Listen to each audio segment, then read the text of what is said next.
Hi అండి, అందరికీ నమస్తే. బోకులు మూసిపెట్టడం ఫస్ట్ టైము కడుగుదామని వేటేసిన. అందులోకి మా అయ్యప్ప ఫోన్ చేసిండు, స్ప్రింక్లర్లో మారుద్దాం రాని. కుక్క పిల్లలు ఉన్నాయి కదా, అవి తడిచిపోతాయి. అట్లా పట్టుకొని పక్కన బేయమంటే కూడా బేయడు. అందుకోసం పరిగెత్తుకుంటా వెళ్ళి కుక్క పిల్లల్ని అయితే పక్కన వేసి వచ్చినాను.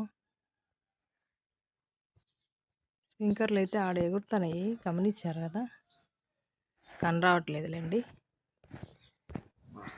వస్తూ వస్తూ కొన్ని అలసందగాలుంటే పిరుక్కొని వచ్చేసా. బోకులు కడిగే ముందు నేను మొత్తం క్లీన్ చేస్తాను. ఫస్ట్ మంచినీళ్ళతోటి క్లీన్ చేసి, తర్వాత సబ్బుతోటి వాష్ చేసి, మళ్ళీ నీళ్ళతోటి క్లీన్ చేస్తాను. ఎందుకంటే నాకు గలీజ్ ఉన్నప్పుడు కడగాలంటే ఇంట్రెస్ట్ ఉండదు. ఎందుకంటే ఆ గలీజ్ అంతా అప్పించి కట్టుకుంటుంది. అందుకోసం అని చెప్పి ఫస్ట్ ఇట్లానే కడిగేస్తా. ఇప్పుడైతే కాకులు కానీ కుక్కలు కానీ రాను కూడా రావు. ఇట్లా మూసిపెట్టేసి వెళ్ళిపోయినాను. ఈరోజు ఎందుకు ఫుల్ మోడం ఉంది పొద్దున్న నుంచి.